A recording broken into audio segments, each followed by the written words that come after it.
for most Americans. However, not everyone is happy about the direction that our country is headed, which is actually disappointing. For example, yesterday at the National Prayer Service, the bishop was extreme in her views, extremely out of line and out of touch. And what she did was uncalled for. Perhaps we should pray for her. Why should anyone block or be opposed to President Trump's agenda? The American people expect us to deliver on the mandate in which they've given us. The days of negativity are over. That's why President Trump and House Republicans have already started to keep our promises. Promises to secure the border and unleash American energy and drain the swamp. Promises made, promises kept. Together, we will make America great again. President Trump started this. On day one, he signed 41 executive orders on his very first day in office. House Republicans will continue to deliver more wins for America. President Trump is even taking, get this, unfiltered questions from you all, the press. I think he's been more available in his first 24 to 48 hours than President Biden was in maybe his whole presidency. It's time for a change, and you better get used to it because America is back. Trump is back, and we're happy about it. And Democrats don't know what to do. For years, they've campaigned on the opposite of our agenda. Now President Trump is more popular than ever, and they're searching for their message. Well, my message to them is that it's not too late to join us in restoring America and American prosperity. This week, we will give them another opportunity to do just that. An opportunity to fix our forests and prevent future tragedies. We will give them an opportunity to advocate for born alive babies. I hope they join us. Instead of voting against women like they did last week, I will share with you America is watching, and America is excited and happy about what they see. They know that our best days are ahead, and now I will turn it over from the gentleman from Colorado, Jeff Hurd. Good morning, everyone. I'm Jeff Hurd, and I have the honor of representing Colorado's 3rd Congressional District. I want to thank Chairwoman McClain for inviting me today, and also Chairman Westerman of the Natural Resources Committee for his leadership on the Fix Our Forests Act. This is a critical piece of legislation. There are 11 national forests in the state of Colorado. 6 of them are in my district. The Multiple Use Sustained Yield Act of 1960, that's a little bit of a mouthful, requires our national forests to be managed for multiple uses, including outdoor recreation, timber management. For decades, though, federal bureaucrats beholden to misguided environmentalists have brought responsible timber management to a halt. They've effectively turned our national forests into national parks. This mismanagement has fueled catastrophic wildfires and set the stage for disasters just like what we've seen in California. Now, the Fix Our Forests Act will change that. It lets the Forest Service do its job, restore forest health, increase resiliency to wildfires, and also to protect our communities, and I am proud to support it. This bill is common sense, and it's necessary. We're going to pass it in the House, work with the Senate, and get it to President Trump's desk as soon as possible. Together, we're going to fight to ensure that communities never face another preventable wildfire disaster again. Thank you, and with that, I'm going to turn it over to Majority Whip Emmer. I think our conference chair led off with this: promises made and promises kept. That has been the theme since President Trump's triumphant return to the White House on Monday. I mean, in one day, President Trump did more for the American people than Joe Biden did in 4 years. Some of us would argue more than he did for the American public in 50 years. From shutting down the woke DEI bureaucracy that poisoned every aspect of the last administration, to ending the CBP One app scam that helped facilitate the worst border invasion our country has ever seen, to rolling back policies that crippled America's energy dominance and our national security in the process, and so much more.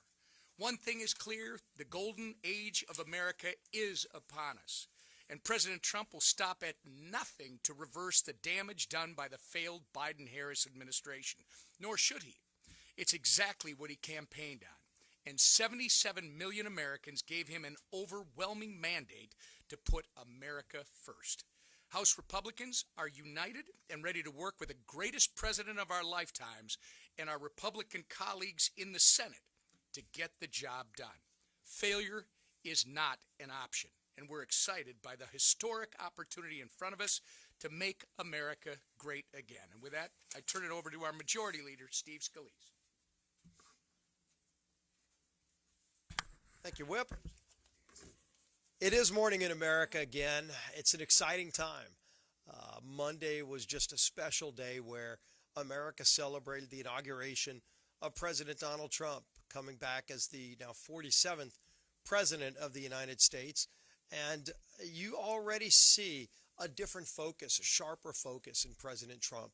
I'm sure the speaker will touch on this, we got to meet with the president in the White House yesterday for a good amount of time to talk about the agenda, to talk about the things we're going to do to help fight for those American people who have been struggling for years under the weight of the failures of the Biden-Harris agenda. It's not just talk, it's action that's being taken, not just through the executive actions that you heard our conference chair, Lisa McClain, talk about, but actual legislation. Today, we're going to send to President Trump's desk his very first bill to sign into law, the Lake and Riley Act. And I think it's significant that you look at the contrast between last Congress, where we passed the same bill, and Chuck Schumer made it clear that in a Democrat Senate, they had no desire to stand up for women who were assaulted by people here illegally. Joe Biden would not have signed that bill. But now with John Thune, you have the same House majority, but you now have a willing partner in the Senate that actually wants to confront real problems facing families so that you don't have more Lake and Rileys. You don't have more murders of innocent people because of an open border.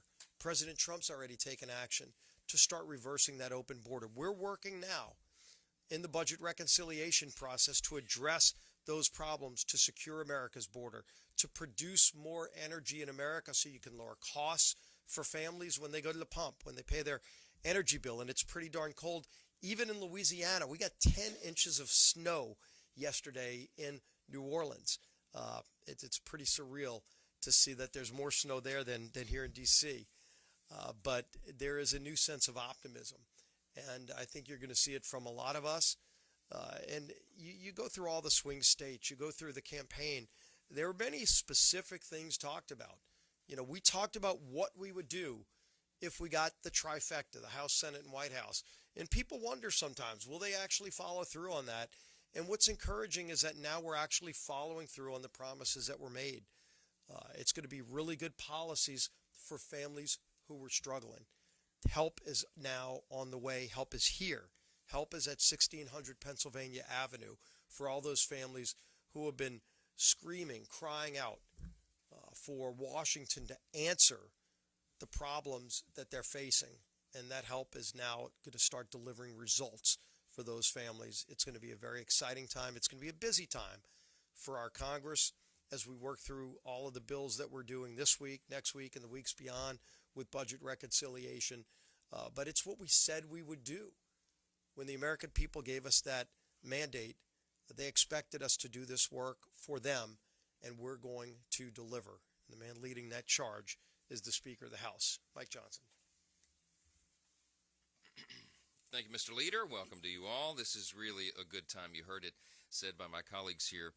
So many great moments from Monday, from the inauguration of the new president. As President Trump has said, America's decline is over and the new golden age has begun. We're all excited to be a big part of that. As was mentioned, we had a great meeting at the White House yesterday, spent a few hours over there. First met with the president and the vice president, J.D. Vance. And as an aside, let me just say what a how moving it was. As we gathered in the hold room to go in, President Trump came to visit us. Leader Thune was there as well, and our chiefs of staff. And we were standing there talking to J.D., the vice president. The president walked in, greeted us, and he said, "Hey, let's go take the meeting into the Oval Office." Well, they're still unpacking boxes. You know, the new team is moving in, and all the picture frames are empty and all of that. But thankfully, because we do the transition of power so well in America, the Oval Office was all set up, and it looked fantastic. As we were walking down the hallway, J.D. mentioned, just in passing, I've never stepped foot in the Oval Office before. It's remarkable. And I said, "Brother, I got to film this." So I just posted on social media a while ago, videoed that, and it was a really historic moment, right? The president walks us in, and the new vice president walks in, and he stands there, and we all look at the grandeur of the place. Only in America can a young man from humble circumstances from Appalachia rise to be the vice president and step into the Oval Office for the first time with that title. It's really something. We live in a great country. Everybody feels this. Everybody feels the excitement of the moment, the excitement of being in a great country. The atmosphere in Washington has changed. I think the Hill Press Corps probably notices that as well. There's a lot of anxious anticipation, a lot of excitement about what we're going to do, and the House Republicans are ready to deliver. What came out of the meetings at the White House yesterday was that we're going to do this in a bicameral manner. You're going to have the Senate Republicans and the House Republicans working together to advance the America First agenda, and we will deliver.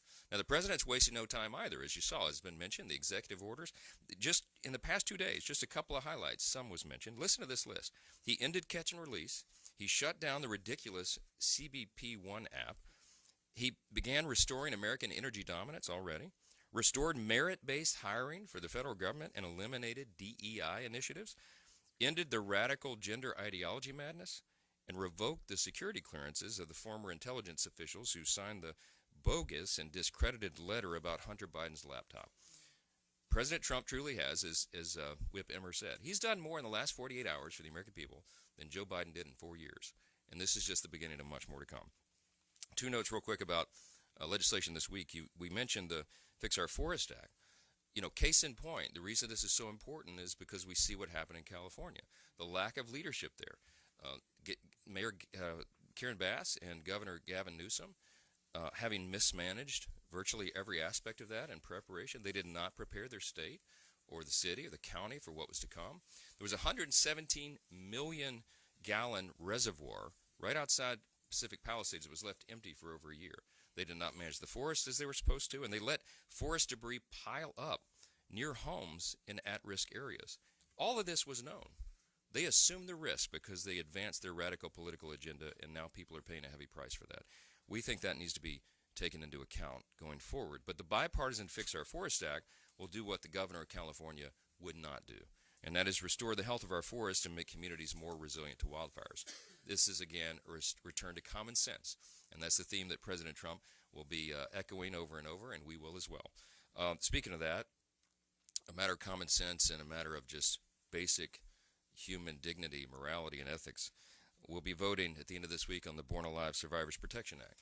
Here's the question. Don't let anybody distract you from what the question is. If a child is born alive during an attempted abortion and is crying and struggling to breathe on the operating table, should the doctor try to keep that child alive? Or should the doctor deny that crying newborn child medical care and let the child die? Who could answer that question with the latter response? We're going to give them a chance. It's basic humanity. 210 Democrats voted against that bill in the 118th Congress, and we're going to pose that question to them again to see if they'll do the right thing. I certainly hope so. I hope Democrats stand with common sense. I hope they vote for the bill. I hope they stand with basic human dignity. If they don't, you'll need to ask them why they don't believe that those innocent lives deserve to be protected. That's going to be a tough one. With that, I'll take your questions. Chad.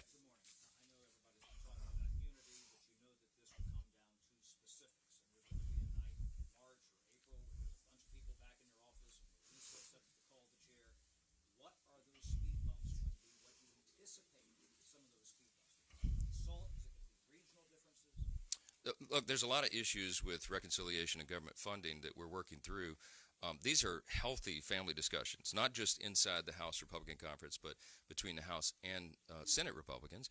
And that dialogue's going very well. The discussions are going very well. People have have really deep principles here, and I do as well. We're deeply concerned. Our team is the fiscal responsibility team, and we are worried about the nation's national debt, the unprecedented levels. We're worried about running deficits every year, and we have an opportunity to address that and fix it. And reconciliation is the mechanism by which we can do it most efficiently and effectively. So, having gotten this sort of once-in-a-generation opportunity with unified government, there's a lot of anticipation about what will be in that bill, and there's a lot of discussion, healthy debate right now inside, to make it the best possible legislation that we can. So some of those issues you touched on are the things that we're having discussions with. Whip Emmer's having, I don't know, maybe the 20th listening session, work-through session in his office this afternoon. We just stood with all the House Republicans, encouraged every member to go and participate in these. I've hosted them.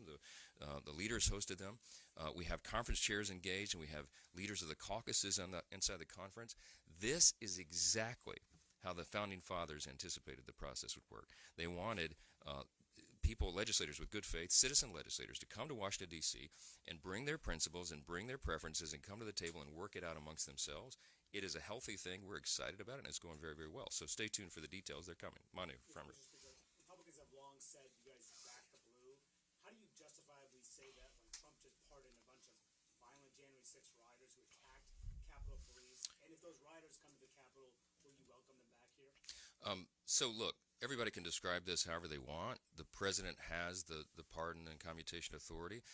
It's his decision, and I think what was made clear all along is that peaceful protests and people who engage in that should never be punished. There was a weaponization of the Justice Department. There was a weaponization of the events, the following, the prosecutions that happened after January 6th.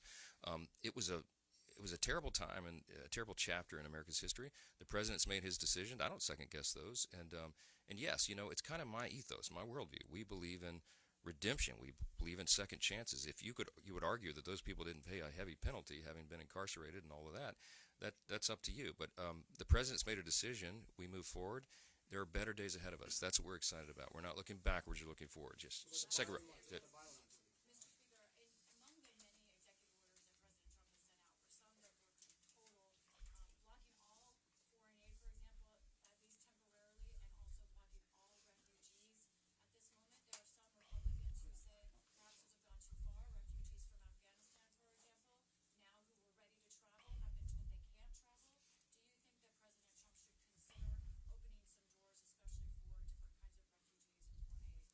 Well, what the president is trying to do right now is a reset, and I don't second-guess his decisions on that. He's using his executive authority because desperate times call for desperate measures. Now, our role as Article 1 branch of the government is to look through legislatively which of these things will we codify, what do we need to address. Obviously, the wide-open border has created an indescribable human catastrophe for us that we will be dealing with for decades. The president is very serious about addressing that, and guess what? So are the American people. Look at the New York Times poll from just 2 or 3 days ago. 87% of Americans say that we should deport illegal aliens who are criminals and dangerous to American citizens. This is, again, common sense. So I think the people are behind the president and his agenda and his priorities, and he's going to make those decisions, and we're going to do our part, and we are going to work together very closely to address all of it. Yes, sir. Do you have any plans, Mr. Speaker, to potentially have any type of congressional action on the pardons that President Biden issued over the last couple of days? It was shocking. I mean, it was shocking what President Biden did on the way out, pardoning his family for more than a decade of whatever activity, any nonviolent offenses. It was breathtaking to us. I don't think that's anything like that's ever been anticipated. And by the way, go look at the tape. 4 years ago, when it was just implied that President Trump might do something similar, they were apoplectic. Joe Biden himself, Adam Schiff, Chuck Schumer, roll the tape. They all said that would be crazy and unconscionable, and now they're cheering it along. To us, it is disgusting. To us, it probably proves the point, the suspicion that, they call it the Biden crime family. If they weren't the crime family, why do they need pardons, right? Look, there's a lot of attention that's going to be paid to this, and I think that is appropriate, and we will be looking at it as well. So, yeah. Back row, or third back row. Yes, sir. Back in the corner. Yes, sir. Yeah. So, as you guys mentioned, President Trump signed a bunch of executive orders Yep. earlier this week. Are Republicans going to be interested in trying to codify those? Yes, I mean you're going to see our legislative agenda roll out. We're laser focused right now on appropriations and the reconciliation process, but we've got 2 years here. We're going to have 4 years because we're going to grow the majority in the midterm election in 2026. So you'll see all of this. We are working very closely in close coordination with the White House because this is an America First agenda that takes both of those branches of government to work in tandem. And so what he's doing is kickstarting what will ultimately be our legislative agenda, and you're going to begin to see that. The Lake and Riley Act is a perfect example. The president will have that on his desk for signature, and that's the first of many bills that will be addressing all these great problems. So look for that. There'll be a lot of activity in the days ahead. Thank you all for being here.